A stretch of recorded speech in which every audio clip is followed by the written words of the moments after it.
Hi everyone, welcome. It's finally here, my top 5 favorite bosses video. I hope you're gonna like it. Oh my god, you still don't know what you're about to see. Oh shit.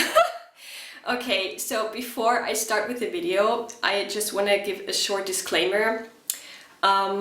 Because when I was thinking about the video, I thought like, okay, boss number 2 has a really easy but very cool intro, and I cannot make the video and give just that boss a very cool intro and the others, especially number 1, doesn't. So spontaneously I came up with a funny idea for every of those bosses.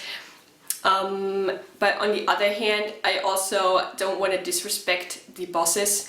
I know it's just a video game, but I take this very seriously and I really love those bosses, so also I hope you won't take this too seriously. Nothing that you're gonna see is a serious cosplay or anything. I just wanted to be creative with the resources that I have available.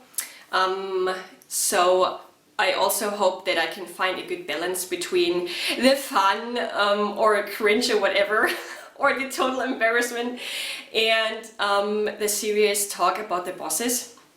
So yeah, I hope you're gonna enjoy the video. And also, as you may have seen in the thumbnail, I have a very special guest today who is gonna accompany us through the video as well. I found him in the garden and he wanted to join the video, so I was like, okay, if you want to join, then you have to give me the intro for number 5. And so yeah, he's in the video and he's gonna give us the intro. I hope you're ready.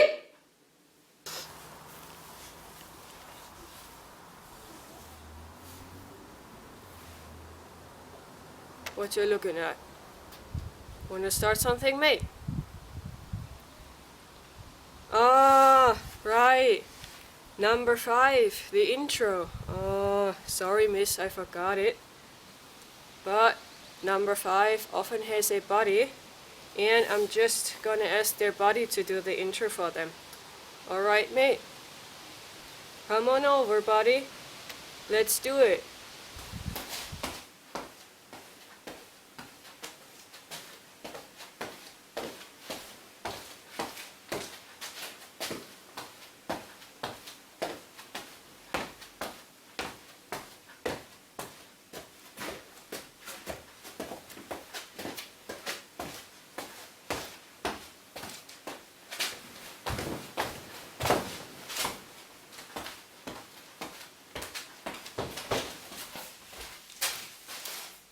So yeah, that was the Godskin Noble introducing his friend, the Godskin Apostle, which is on number 5 of my favorite bosses, because when I was doing the boss rating, I skipped the one in Kalit Tower. And with the boss rating, I said that I wasn't sure if I should put Malenia on number 5 and yeah, my number 5, which is the Godskin Apostle, on number 6.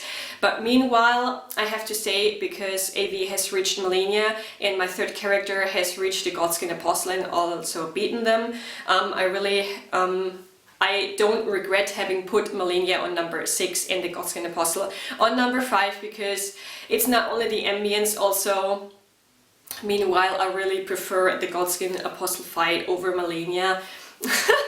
Because with AV it's really a pain in the ass with her heavy and slow weapons. It's really tough. I still have to beat her.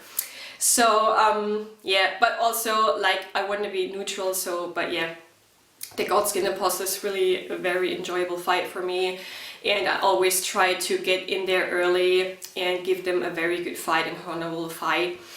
But yeah, whole Kalit Tower is also one of my like really favorite areas. I love the ambience of the tower, especially when you use your lantern and this yellow golden warm light is on the ornaments and you go through the tower. It's really beautiful, and also the subtle bell sounds that you have in the tower. I wish they would have made more out of the tower, because it's a really short and small area. I would have improved it with better and badass enemies like Abductor Virgin or Royal Revenant or something, or like really cool enemies and not just some simple knights. I love the monks, they fit in there well, but I wouldn't have put the knights. And also with Akno I tried several platforms because I was pretty sure that it would hide a secret similar to the workshop tower, abandoned workshop tower in Bloodborne. So actually there's a platform and there's a platform below, and we were trying with the talisman and with the cotton that you can get and everything, but we kept dying, so I was really disappointed that they didn't put anything else in there. Like, they could have extended the area, and like, this is really disappointing that the tower is a pretty quick area to go through. But yeah, definitely ambience wise it's top tier. I really love it, and I love the Godskin Apostle fight. The room is really top notch. I love the music, also one of my favorite boss themes. I think this is number 3 of my top favorite boss themes. And yeah, I like the pace of the fight. I also like that you have to be careful, because normally I want to be the one that attacks first, but it can be very tricky to attack first, so you have to wait for the Godskin Apostle to do something. And also it's pretty cool that actually they don't punish the roll backwards as much as other bosses, so actually dodging backwards works pretty well with them. Also, I think many people, including me, think that the second phase is easier than the first phase. I love both phases. I love the weapon. I love like the spinning weapon attack, and also when you have to dodge into the spin is really cool. I love that he has an extended body. I just wish that, like, when I see the attacks, it could look more like, it could look, well, I'm still so shy, oh my god. It could look more badass, or threatening or something. It just, I don't know, it just looks a little bit funny and adorable, but it's okay. But I think they could have improved that a little bit. Yeah, and seeing him fall asleep is very funny. Like, I didn't know that, and we went in there like with my third character with Centrina's sword, and then we saw him falling asleep, so that was really cool. So yeah, going in there early and having a tough fight is really, I think it's really rewarding. I really enjoy the fight. So yeah, I don't think that many people have this boss in their favorite list. I think it's a really underrated boss.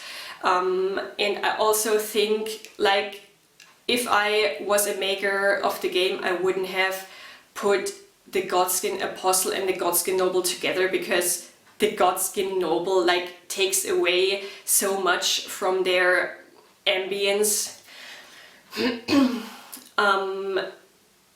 And also the one in Windmill Village, I don't remember what rating I gave them. And as I said, I know why the Godskin Apostle is in this area, and I find it very legit. But yeah, seeing this apostle, like, I would have given them some sort of different area, or put a fog around them or something, like the one in... Like, there are 2 omens that you fight at the bottom of a lift. I think the elevator of Rold. There are those 2 omens, like you go out and then everything becomes dark and then you have to fight those omen guys. I would have done something similar with the Windmill Apostle, because just the apostle standing there and then the music comes, it's nothing compared to the one in Caelid Tower ambience wise. So I would have really improved this one, and also I would have forbidden it to use torrent for the Windmill Apostle, because we tried it on torrent as well just to see what it is like, and also fighting him on torrent turns the apostle into a joke, which he really doesn't deserve. So I wouldn't have enabled using torrent for the Windmill boss. And like I said, I really would have given him more ambience.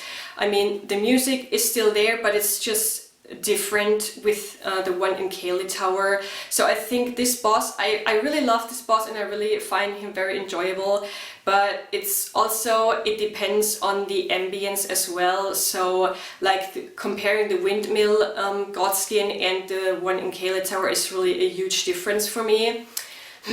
So yeah, I would have definitely made this a little bit different. And also having this boss reused like in the Spirit Color Cave and then the Godskin Duel, which is also a very fun fight that I enjoy, but it just makes the Godskin Apostle fight less special when you know, okay, there are gonna be several Godskins, and it's just takes away from their ambience. So I would have left this boss as a single boss fight in Caelid. But yeah, definitely a very cool boss fight. And number 5. Oh, well, yeah, that was number 5. Oh, number 4. Are you alright, mate? You look quite hungry. Want some shrimps, mate?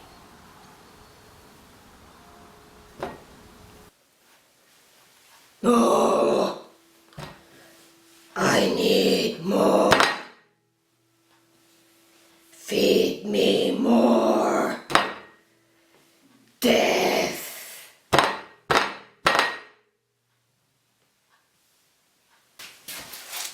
So yeah, Maliketh is on number 4 of my top favorite bosses. I think that's not a huge surprise seeing him there. Yeah, where do I start about the boss? I think first I have to talk about the 4 bosses in general, because I think you know that Bloodborne was my first video game ever, and I was stuck on Bloodborne for such a long time, and I kept talking to so many people, and like the people that I helped with co-op and everything, everyone started talking about other games and do you also play this and why don't you try that and blah blah blah, which really got me super annoyed. And like when you push someone, they will just, there's no chance you will convince someone that way. And I was stubborn like for a very long time, and I also said I'm just a Bloodborne player but I'm not a gamer per se. So it took me quite a long time to become more open-minded. I don't know, I don't remember what exactly was the trigger or if there was a particular trigger at all, but like from one day to the other, I don't know. But I remember it was very quick when I just thought like, well, I don't know, I'm gonna try another game. I was really, I became more open-minded towards other games. And I also have a Bloodborne tattoo, and Bloodborne will always be like have a special place in my heart. I spent so much time playing Bloodborne, and I have like close to 30 characters, so I really love this game. And it's not that I'm easily impressed, but I really have to say Elden Ring is like, it beats Bloodborne easily. This is just, I love Elden Ring so much. And I think this is really, after music, like listening to my favorite band and listening to music, which is like the biggest thing, most important thing in my life. I think Elden Ring is like, at least at the moment, it's easily on number 2. I really, this is just a passion for me. It's just became so important to me as well. And yeah, so those bosses, especially those 4, like there's a huge gap between the Godskin Apostle number 5 and the others. Those 4 others, they have a special place in my heart. They really mean so much to me, and they easily surpass my favorite bosses in Bloodborne. I know many people, they love the Bloodborne bosses, especially Ludwig and Lady Maria and such. Yeah, I will talk about that also later when I talk about my favorite boss, but those 4 bosses, I don't know how to describe it, but this goes beyond my feeling that I had towards the Bloodborne bosses. Like, I really love them, okay? So, yeah, we're gonna start off this with, of this big group of 4. I'm gonna start with Mali being on place number 4, but also he is very close to number 3, and yeah, he almost made it to number 3, but there are 2 reasons why I put Melly on number 4.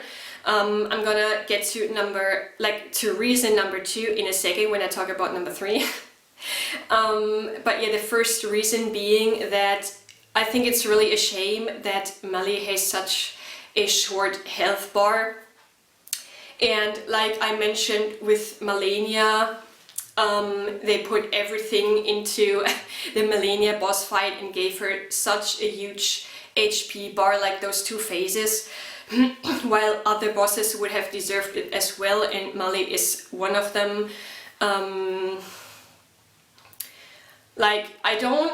I also like the Beastman fight, but if I was a developer, I would have given him a massive HP bar with the second phase having more defenses, or just giving them 2 HP bars and you can relatively easy kill the Beast Man, but then you have Mali in his second phase having his entire health bar, which he absolutely deserves. It is such a shame. And I cannot wait to get to Mali with AV and also later with my intelligence character. I think it's also a shame that with Akno we used Bloody Slash and we needed to get, I don't know where is the exact transition, but I'm pretty sure it's less than 50%. So by the time he reaches his second phase, he has less than 50% left, and this is really a shame. He's such a beautiful and cool boss. I'm not a big fan of the Beastman design. He always gives me dirty beggar vibes. But I think he turns from a caterpillar to a butterfly. I really love Mali's design. I think design-wise he is on rank number 2 of my favorite boss designs. I really love everything about his design. I love his hair, I love his black and golden armor, and also what definitely stood out to me was this just so beautiful, his attacks, this shining red and black and with this gold. This is absolutely stunning and really stands out to me. I also love his dialogue and that you get different lines from him depending on how you fed him the death root. And I also love the cutscene at the beginning, the dialogue, and also the cutscene at the end, and when he says "Forgive me, America" and such is really, really beautiful. I was thinking about taking notes because there's just about every boss there's so much I have to say. I also love his flurry attack, when you're inside this waterfall-like attack. They really made it so perfect that you can really imagine what it feels like being in that attack and getting those spikes into your body. This is really so cool. And what I also love about his moveset is not only the moves that he does, but the way he does it, his feral moves and being in the air and just this while hopping around is so fucking badass. And I also love when he slams the sword into the ground and he gets this backflip. This is such a cool attack. I love it. I love everything about his moveset. I love everything about this boss. And I really wish they would have given him his really the HP bar that he deserved. What I also found a little bit surprising or disappointing is that he has this huge opening when he slams the sword into the ground. I think he swings the sword twice, and actually you can keep hitting him and he will still miss you. I think you can see it in our Akno fight, that he just kept hitting him. You can really you can really get major damage in while he's doing that, but I guess this is they balance this out because he's very fast and he has so many dangerous attacks. And I think many people really struggle with the boss, as far as I have read. So far we didn't need too many tries. Also, he was one of the bosses that I got to like one hit or like really close several times, and it was just like every time we got to this section I really had to smile because I was like, okay, will we get it this time? But this is what I mean, this is such a big difference when you have a boss that you love and you get so close, then you just laugh and you go again and you think like, okay, this hasn't been the try, and we go again and just looking forward to fighting them over and over. This is definitely the case for Malibay, so yeah. I think I have said everything about him. If not, then I don't know how many notes I'm still gonna include in the video. But yeah, definitely one of my favorite bosses.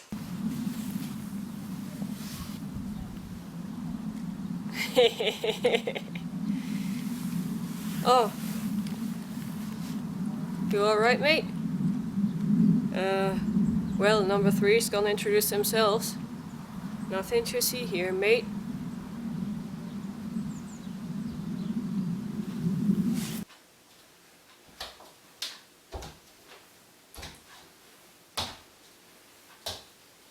Graceless tarnished.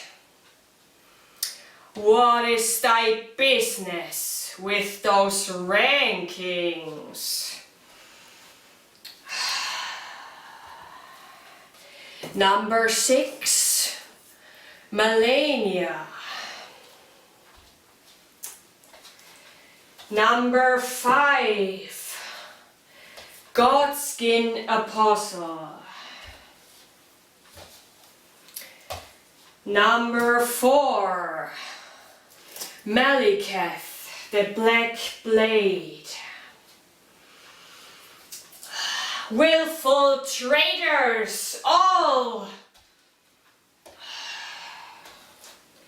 It is me, Morgoth the Omen King, last of all kings. Have it writ upon thy meager grave, I am rank number 3.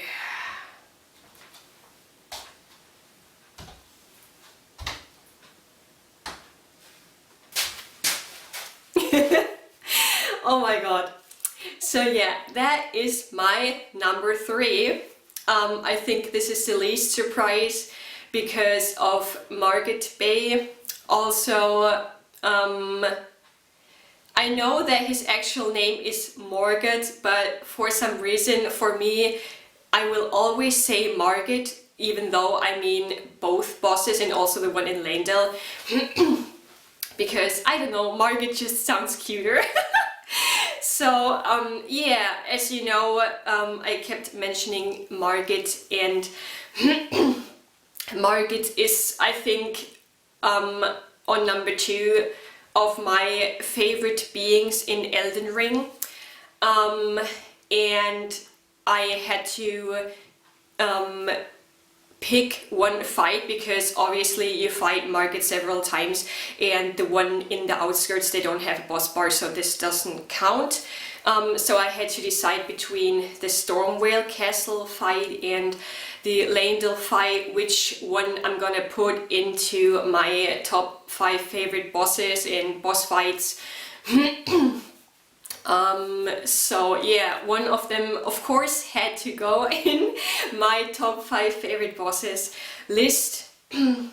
And as you may have guessed, I prefer the ambience of the Leyndell fight better over the Stormvale Castle one.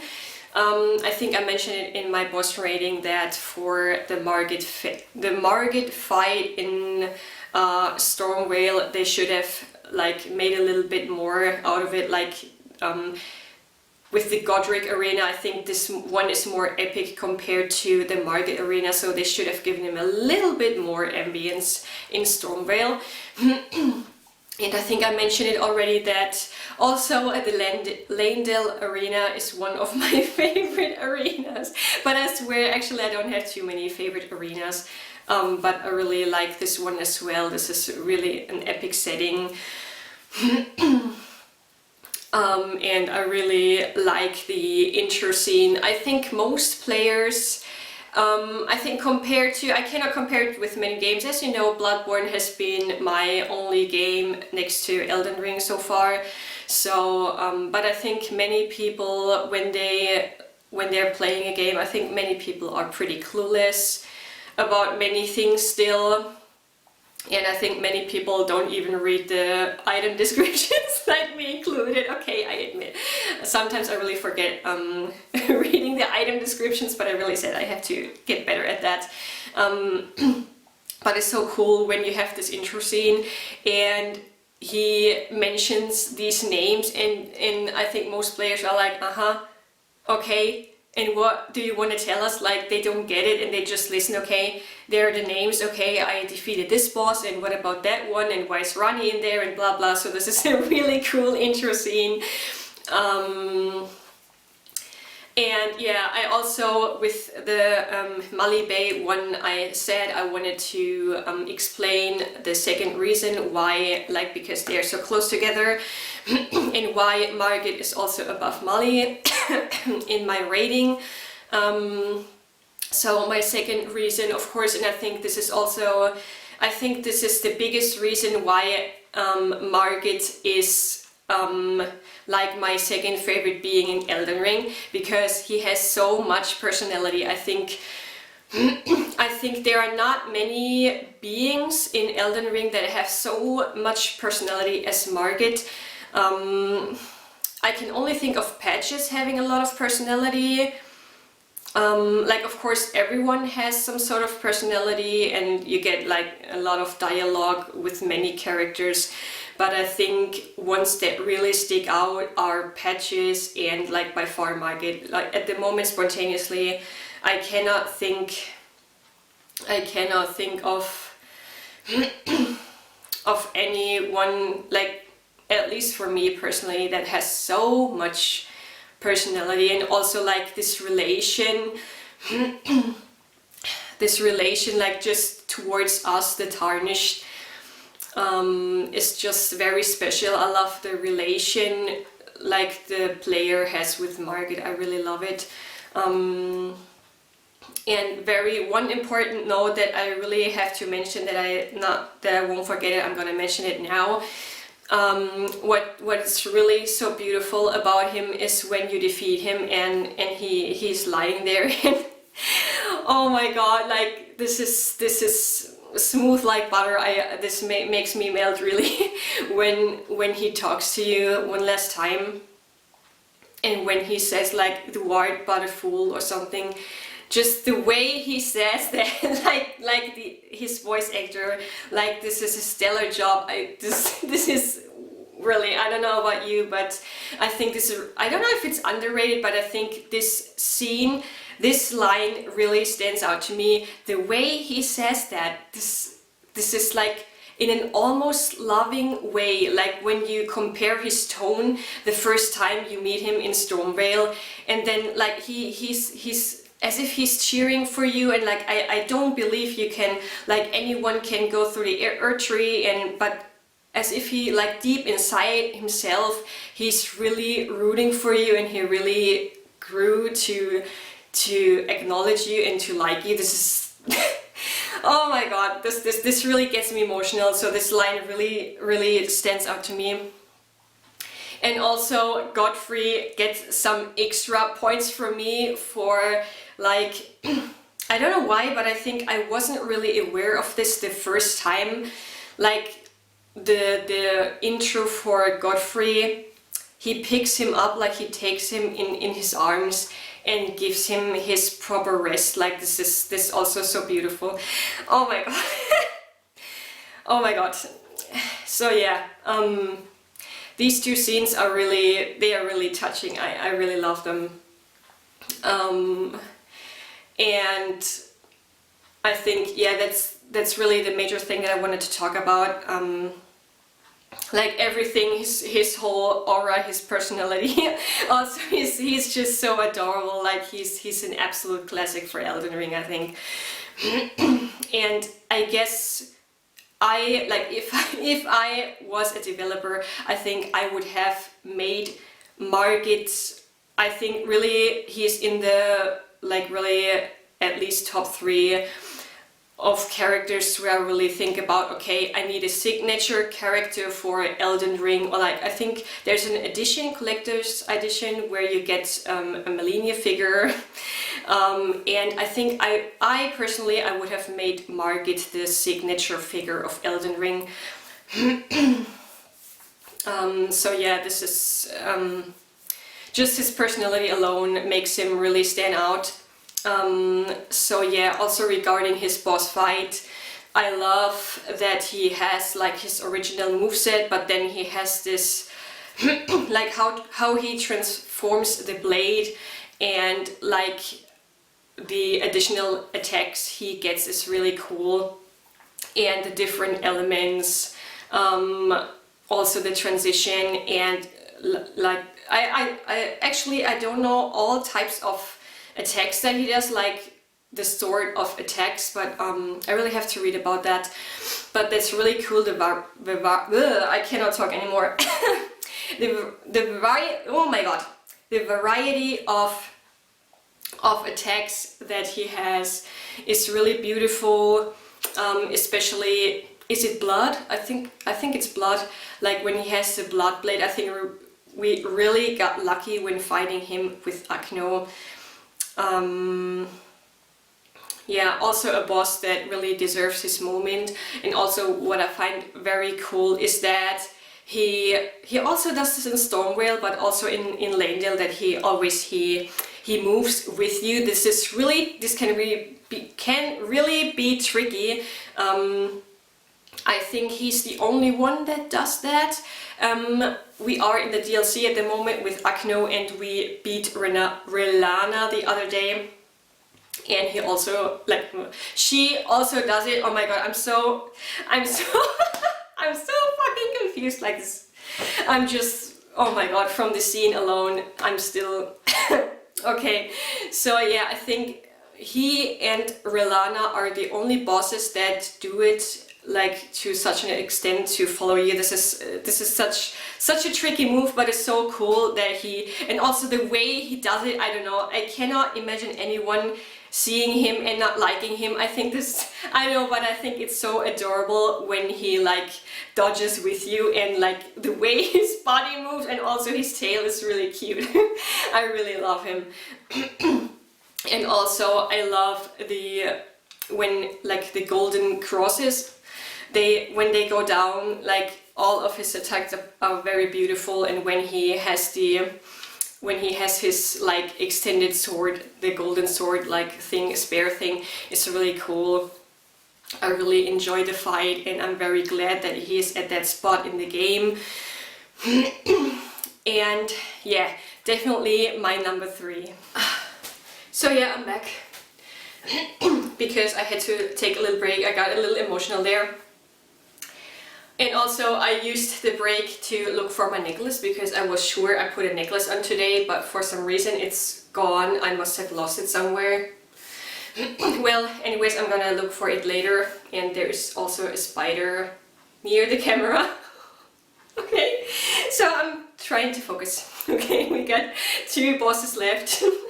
This is the other boss. Oh my god, I'm so scared, help me. Okay, so anyways, oh shit, we come to number 2 of favorite bosses. I hope it's still interesting for you. If not, then stay tuned for number 2. Also, I'm gonna do a little striptease, so if that doesn't get your attention. Oh my god, so are you ready for number 2? Let's count down together. 3, 2, 1. Nihil! Nihil! Nihil! So yeah, Moog Bay is my number 2 of favorite bosses. And as you can see, I have a weakness for Omen. Oh my god, I think it's so adorable that Margit Bay and Moog Bay are brothers. It's so cute. Also, I don't know, it could be a country duo or something, the Omen brothers. Okay, So yeah, also I want to say before I forget, when you activate Margit's and Moog's runes, that they are together, like in between the fingers. This is really, really top notch. So yeah, just like Margit, also Moog has a lot of personality, and when I was doing the boss raiding and I had to, like I read that I had to raid Moog in the sewers, this got me off guard because I like not forgot about him, but yeah, it was very hard to raid him. But of course the ambience plays a role again, but compared to the Godskin Apostle, like of course it's not only the ambience here but the boss himself, because in the Mohgwyn Palace, which you can I guess you can already imagine that the Mohgwyn Palace also is one of my favorite arenas. My god, I don't know how many times I mentioned it, but really I don't have too many favorite arenas. Like I have Fias as my number one, but then I don't know, there are not many actually that really count to my favorite arenas.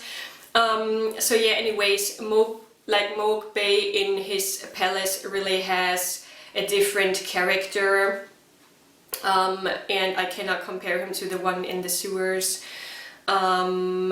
So yeah, also what I definitely need to mention, so much again about this boss, is his opening scene. I don't want to like tell the details because also I don't know if you know, but I keep like music is my dearest thing ever, and I keep most of my music to myself because you really, yeah, in short, you really need this feeling for the ambience because they're high on the ambience as well. And it's just such a waste when people are not on those levels and they don't like feel the way they are supposed to feel the music. So anyways, my favorite band, which means the world to me, they have a music video, and the song also, like I have a deep personal backstory, and the song, the music video is, I can really personally relate to the song. And in the music video they have a similar cocoon to the one in the palace. And you can imagine when you know, okay, I have the favorite band and I have this song that I can personally relate to, which is like, this hits me so deep.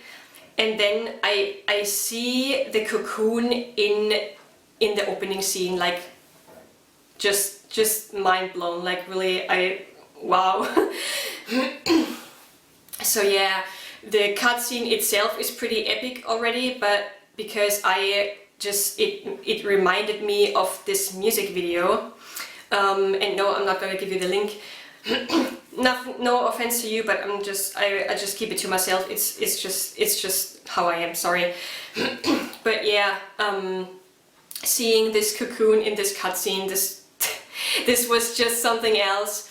So yeah, the cutscene definitely sticks out to me personally as well. And also very interesting. I love how he talks. I love both like Margit Bay and Moog Bay, how they talk both. This is so cool. And also how he talks to Mikela and then he addresses us. This is really badass. And also I'm very curious what's yet to come in the DLC, because I'm very curious about Mikela as well, because everyone talks so high about him. I'm really curious. So yeah, I really enjoy his cutscene. And of course also I think the face transition is such a classic. It's so epic. I absolutely love the cutscene. I mean the transition from phase 2, from phase 1 to phase 2, and that he regains his health. I remember the first time Akno fought him, we were able to react quick enough and we survived the Nihil curse. And then I was like, okay, this game, this will not let you struggle this much, there has to be something. And we checked everything and we found that there's the tier that you can put in your flask. So yeah, also I think Moog was the second boss after the Gargoyle duo that we really struggled with. I think, like, I remember that I was also stuck on him for pretty long. And also at the beginning I did not like him so much at first. But I don't know, like the more I fought him, the more I really liked him. And this is also this kind of fight where the pace is absolutely perfect. I love the pace, I love his weapon, and it's such a shame. I think you need 3 stats, like stat requirements, and I think Akno has enough arcane, but he needs more strength, and AV has enough strength, but she is not an arcane character, so we haven't had the opportunity to use the spear, which is really a shame. I will really try out the spear, so at one point I will definitely respec one of them to be able to use the spear, at least for a while, because I don't want to change the character stats too much. But yeah, I love his spear and I love the delays of the attack, and it's really enjoyable because Akno uses, like, he used the Uchi against him, and it was perfect to hit him in between the delayed hits. That was a perfect dance. And with AV, with her slow weapons, we couldn't get hit in between without getting our ass kicked. So actually we really have to wait until the next swing comes and he finishes the combo. So this is so cool, having to pay attention, and just this difference of weapons really shows in this boss fight. So this is really something that I really appreciate. And I just have to sort my thoughts. There's so much I have to say about each boss.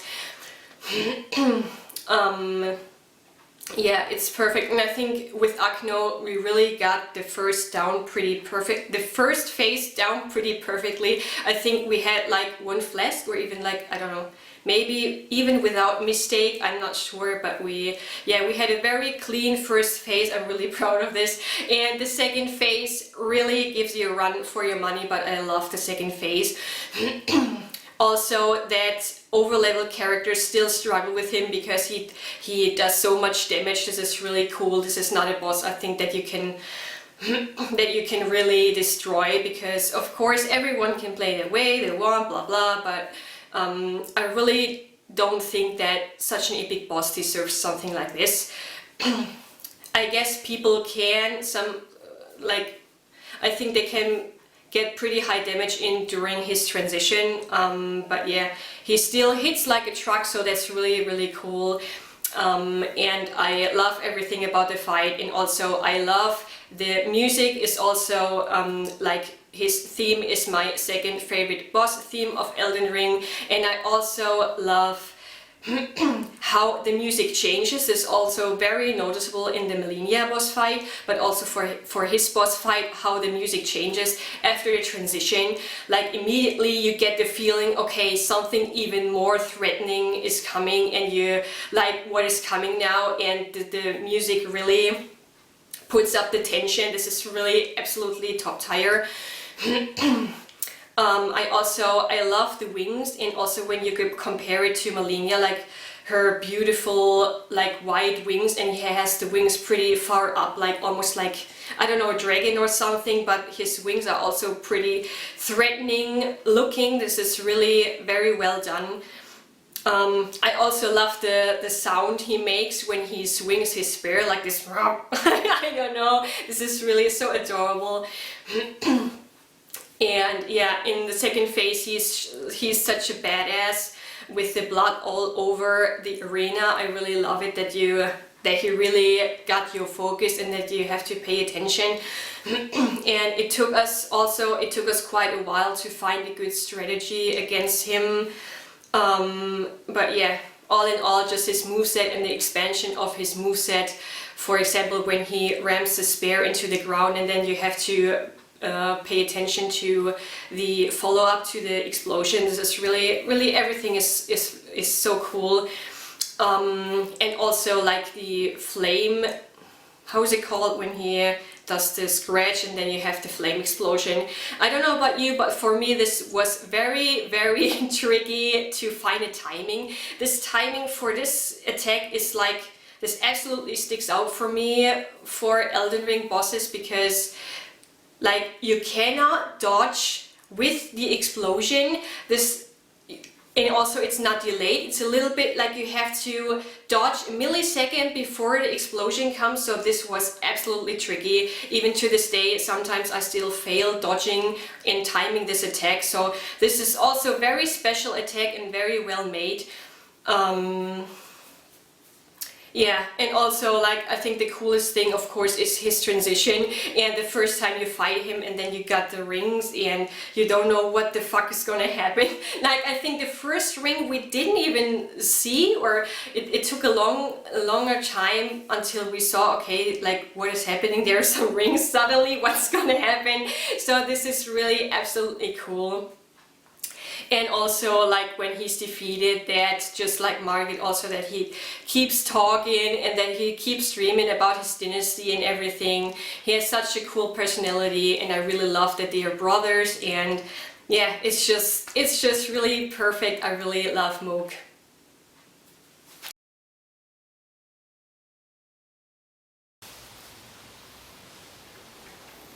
Number one, you ask me? I have no idea, mate. But if I were a boss, I'm sure she would choose me. America's tits!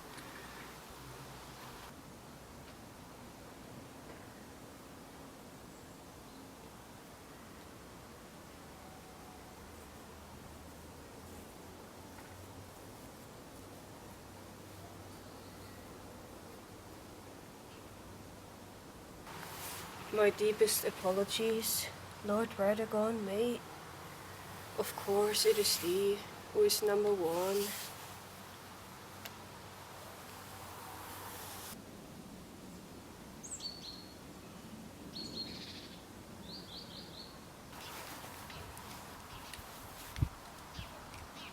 Oh, sure thing, mate.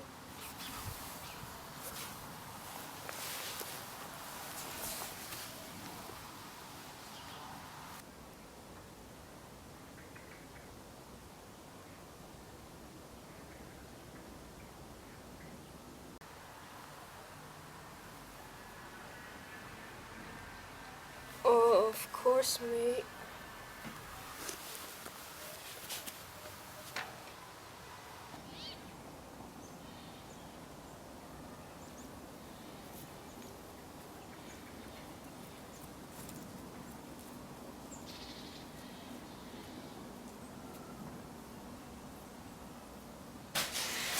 Oh my god. So yes, Radagon is my top number one boss by far. Yeah, I got like one battery and like I hope I can do it. Oh my god, actually I could talk about him forever, but on the other hand, it's for some reason it's very hard. Like the more I love something, the harder it is to talk about it, but yeah. It's so hard to put it into words. So yeah, I'm gonna try it.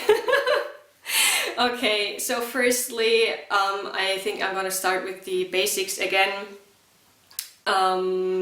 Yeah, obviously his theme is of course my favorite boss theme as well.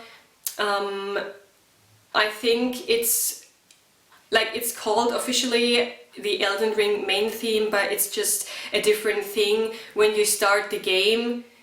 And like I could not imagine, like I would really love to know how many people when hearing this theme think about the game itself, and how many people think about Radagon. I think many people also think about Radagon, and for me it will always be his theme, and it's a different thing when you hear it at the beginning and when you hear the different theme in his boss fight. So yeah, definitely the best boss theme like ever.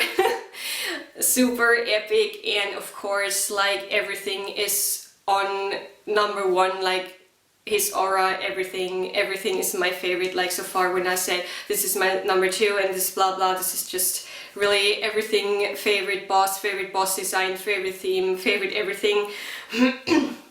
Yeah, just arena. Yes, arena stays my favorite arena.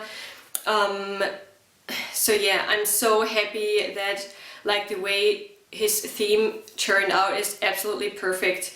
But honestly, also it doesn't matter the environment, it doesn't matter the theme, he will always be the most epic boss for me. Always like number 1 as far as his aura and his ambience is concerned. Everything is perfection.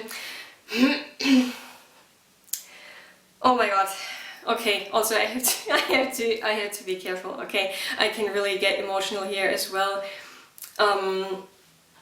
So yeah, I love his arena. I love that it's still minimalistic, but also that you see like the golden leaves on the floor. Really cool. Yeah, also I don't like, I have so much. Okay, like first I'm gonna talk about his cutscene and also like his lore. I read a lot in the meantime about his lore. And like so many different interpretations. And I make it short. I of course like Marika is Radagon, and I really like, it's a very interesting concept. And also of course everyone automatically interprets something, but I really try, which is also why I love like my favorite artists, because they have a lot of lyrics that can be interpreted in different ways. And I really, just for me, I personally try to leave it open. And like this theory could be right, or this theory, and for me it doesn't matter. Everything could be true, so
sorry, cut me off again.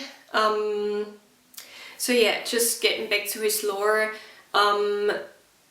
For me, it's okay to accept that everything can be possible. Like there's this, like it has so many interpretations, and that's also what I like about it. And for me, I don't have to pick one or pick several. I can just leave it open. I'm completely fine with it.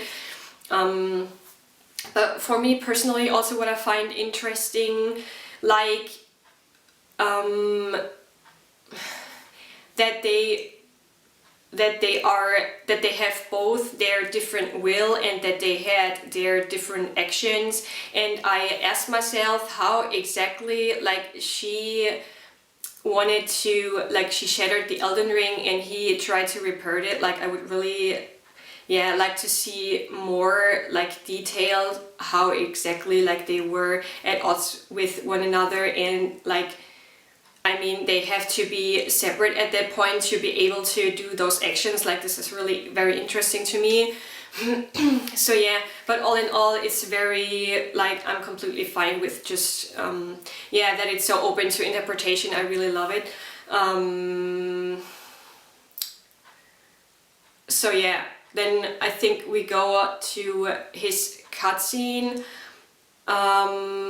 Or like what really interests me is of course like because it says Radagon and it doesn't say Marika, because before the fight I was wondering, okay, probably Marika is gonna be the end boss, so it was a little bit surprising to see Radagon, but on the other hand, of course, it makes sense. So that was also very interesting. And yeah, the cutscene is just like there's so like you could spend all day just thinking about the lore. This is so very, I really appreciate how much effort they put into something like this. Is really wow. There's like I could make another just 1 hour video just about the lore and everything. Is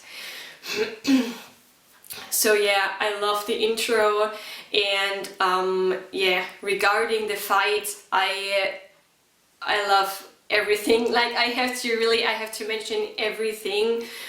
What I love especially is like in general that there's this difference between his moves, that he has his majestic, like the way he moves is just so graceful. I just love it. It completely stands out to me. It's unbelievable. I'm such a fangirl.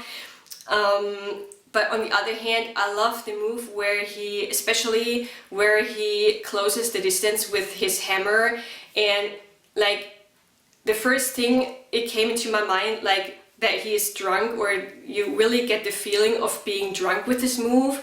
And with the other moves, especially when he slams the hammer and then you have the gold on the ground, and when he swings the hammer, like this is absolutely so graceful and majestic. I absolutely love it, and I love that it's so different, like these two characters, and then just his boss fight and the difference in his moves, that you have those graceful moves and then you have this broken drunk move where he just closes the distance and just with his hammer swings. This is so cool. Oh my god. But yeah, also like the first second, I absolutely love it when you enter every time and he is still in this pose and he raises the hammer. This is so absolutely beautiful, and like the way and how long it takes to just when he has the hammer and how slow. This is absolutely majestic. This is so stunning. Oh my god, I'm such a fan. Oh my god, he's so beautiful. Oh my god.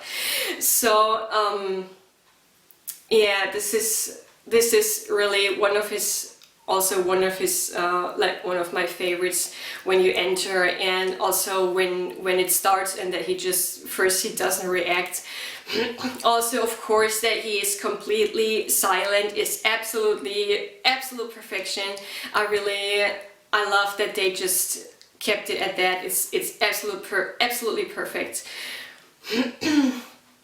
Then like his different attacks. Oh my god, I love all of the attacks. And also like he has this push with his hammer, and just the difference, like he also has this, I think it's heal punish move as well. And this pisses me off so much when I think about Elimir with his fucking sword, and also Malenia has this punish move. But when Radagon does this push with his hammer, it's so cool.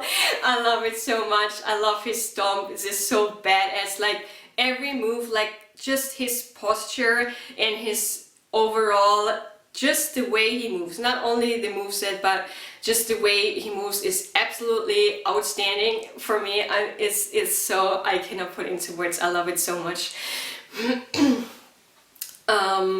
And also, I think this is also more of a rare move, that he has this, I think it's called the golden fan, like when he has several, just throw several, like not the big spears, but the several small projectiles is also pretty cool. Of course, like the Elden Ring attack is absolutely epic. Like the first time I remember when Akno died and he just kept on, and then I saw what's still yet to come. This was absolutely impressive. I really love it. And the Elden Ring attack, it's just perfection.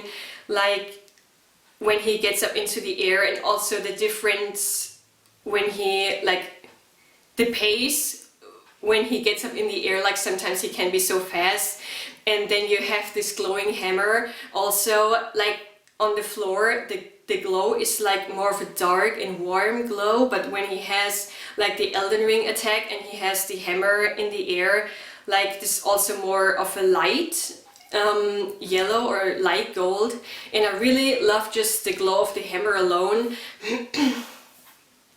And also the different, like he does it 3 times, and the different pacing of the Elden Ring attack is absolutely beautiful. Like when he does it the first time, and then the second time is pretty quick, and then he has the delay where you can, where you can get pretty easily away from it and like use it for your advantage to get away. And then it needs so much time, and like the tension he builds up before he hammers it for the 3rd time is absolutely, I love the Elden Ring attack. It's so perfect.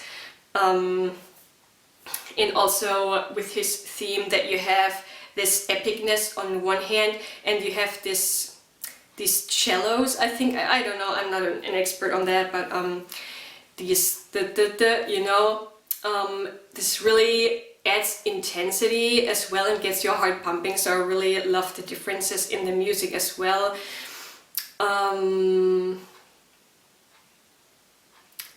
Also, like the golden attack when he has the hammer and the gold is on the floor, and then he has the follow-ups, it's really cool.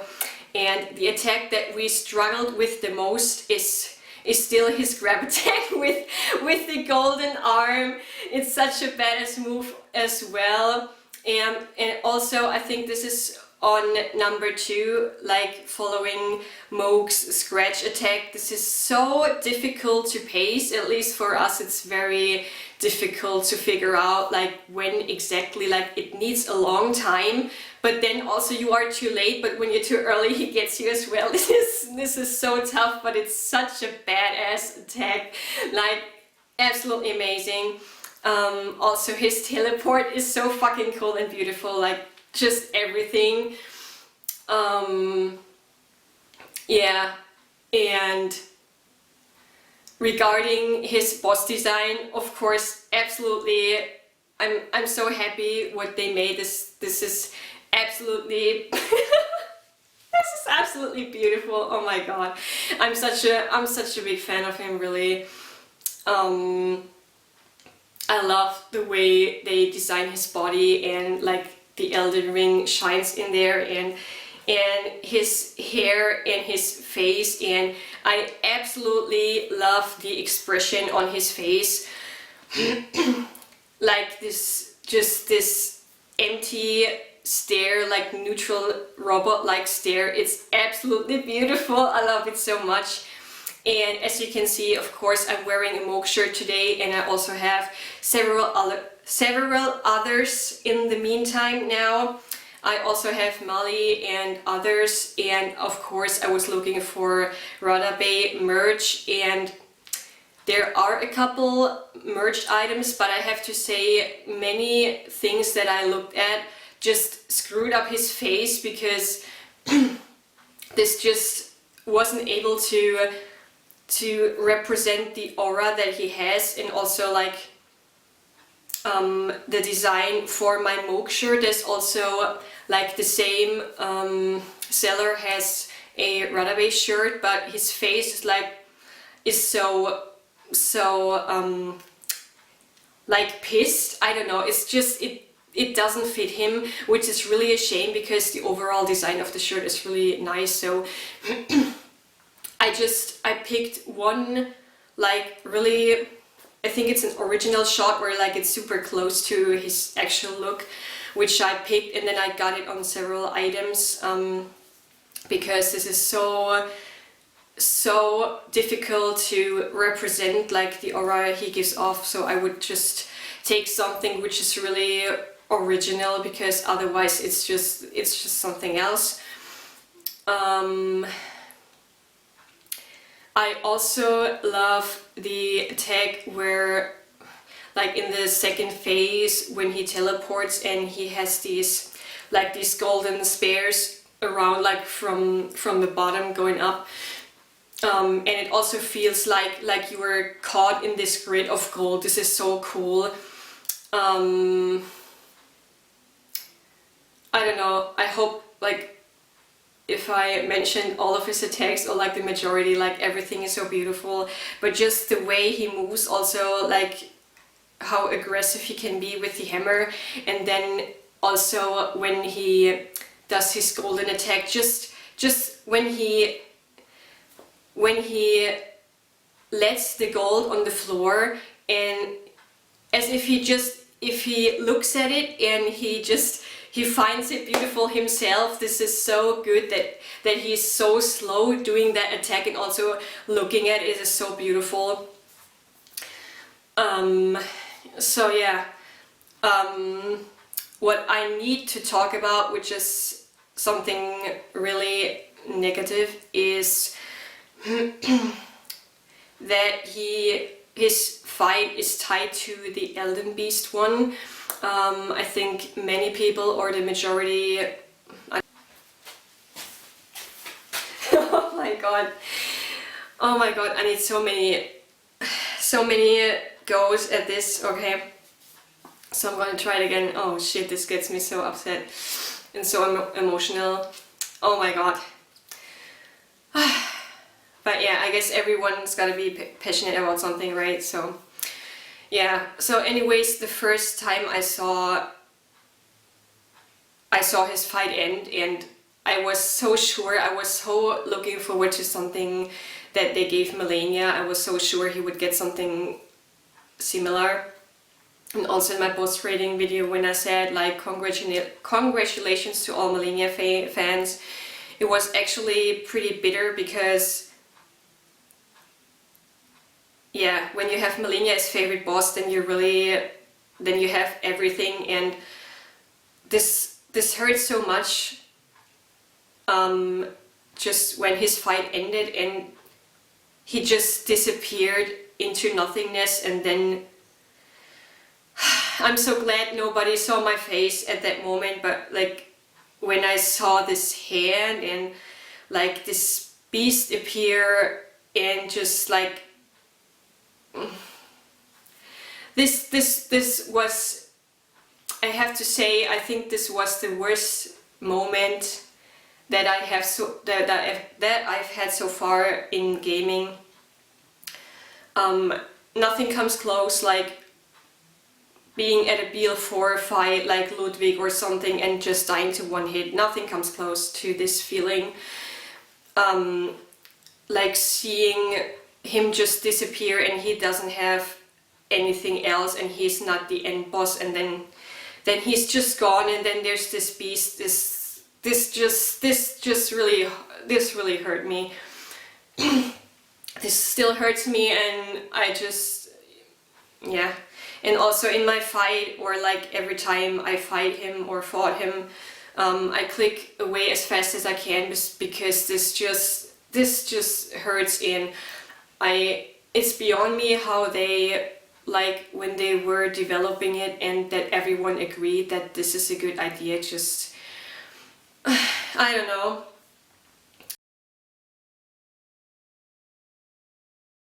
I have to accept it, but it's very hard, because this is because his fight is just perfect, everything, and then the end is just absolute just a crime. It's, I don't know, it upsets me so much. So yeah, except for what they did with the ending, he's by far the best boss for me, and like he's gonna, of course I can never say it, especially I guess people think that I'm naive because I just played 2 games so far, but I know myself and I know the feeling, and I can say about myself that I will never see a boss again which will be like, just, he will always be my favorite boss of all time, and nothing is gonna get close to him ever. No matter what games I'm gonna play, I just, you have this feeling, you know? You have the feeling this is the one, and yeah. Of course, never say never, but like I said, I know myself too well, and I know nothing is gonna come close ever. And also, yeah, like I said, those 4 bosses, they surpass easily my favorite bosses in Bloodborne.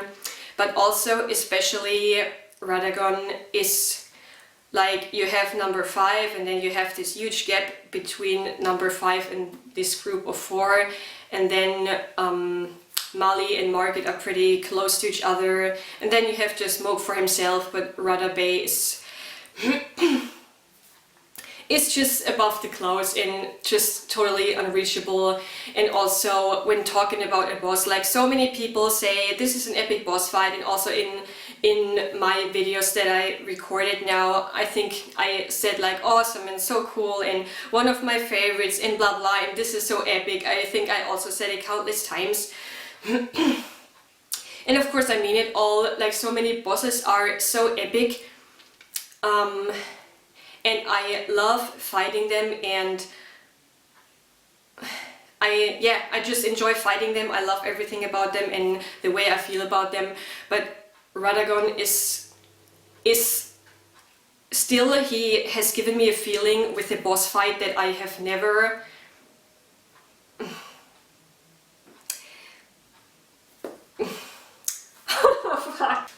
oh my god, man, I don't know how many cuts I had today, or oh my god, man. But yeah, like, the way this boss makes me feel, like, I never had such a deep feeling in a boss fight. Like,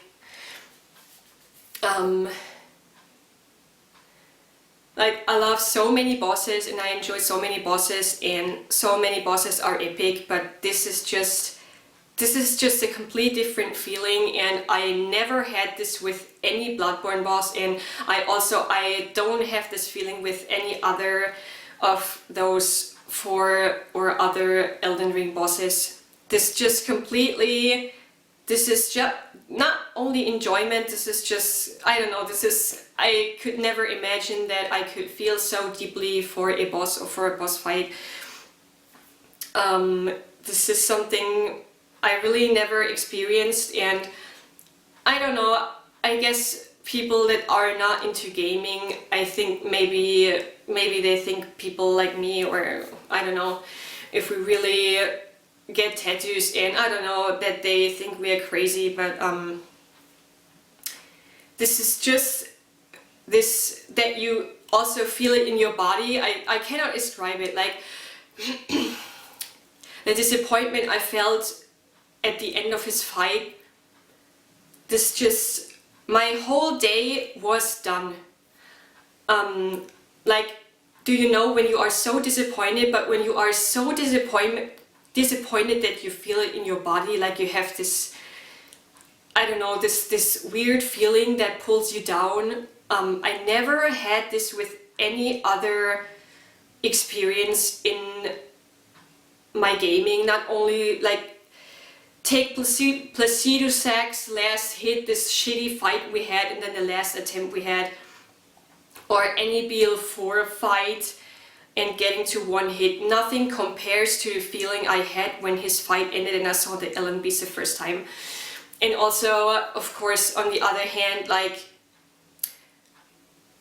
sometimes, like I have a screenshot of him as my PS background now, and like so many times when I'm for myself and I see this screenshot or I see something else, or I just I just think of him. I don't know if this sounds crazy, but so many times I think of his boss fight, I get goosebumps, and like I just feel it inside of me. I don't know, and I never had this, and I never imagined that this would ever happen with something such as a boss fight or like a game.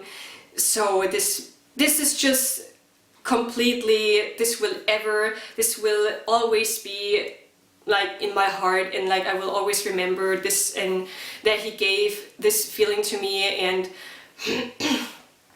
and yet despite of the disappointment of what they did with his final fight, I'm still very grateful that like the way they made him and the way like his design and his moves and everything, I'm so grateful that he still exists the way he is.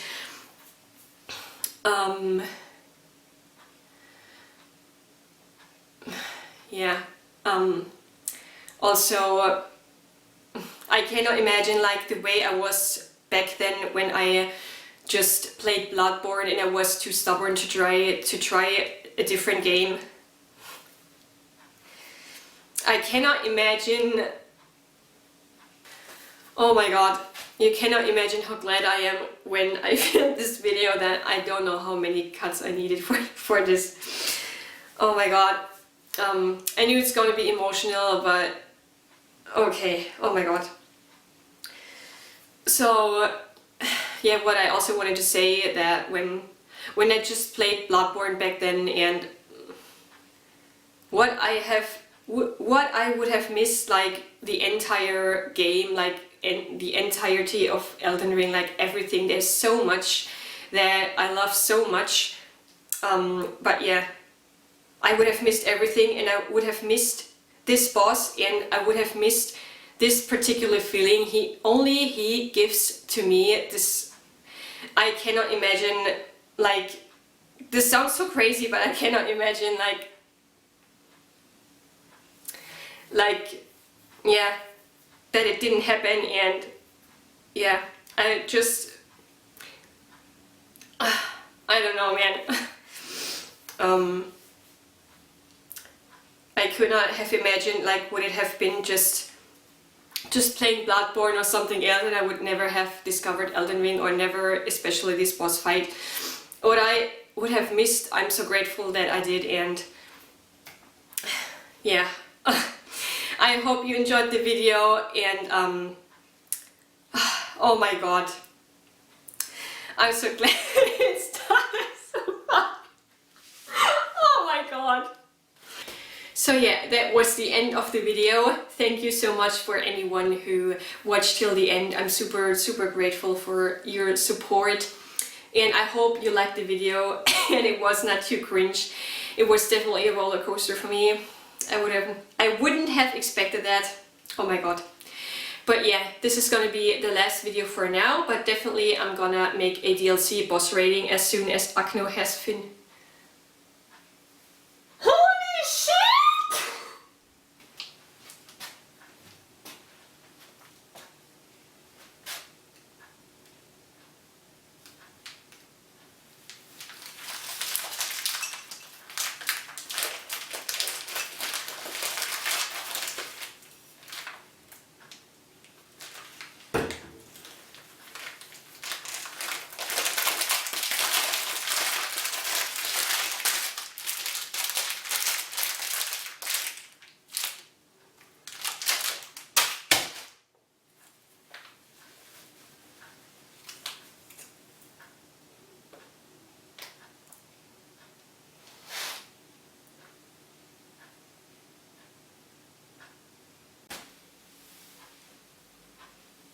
Oh my god, my necklace! Thank you so much! Oh my goodness, isn't he a gentleman? So yeah, thank you again for watching this video. And I will see you in the future as soon as my DLC video is ready. Until then, you can also watch Akno's DLC boss fights and my Instagram. Thank you again so much for everything.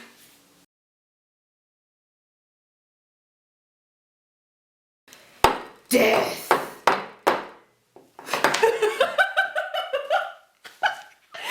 Feed me more.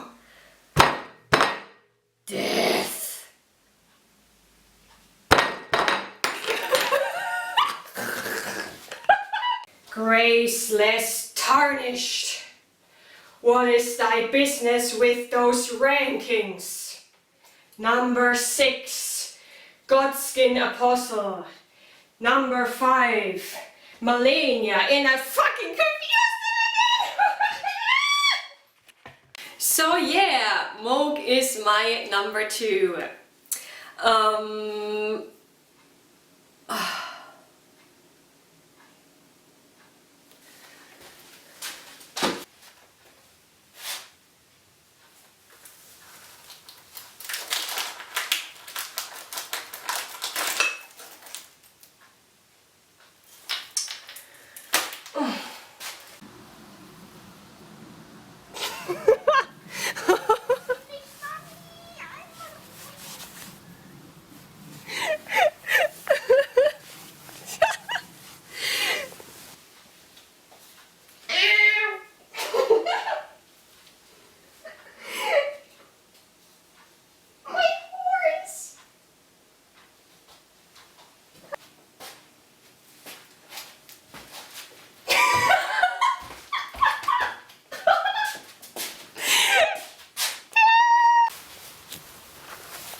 No.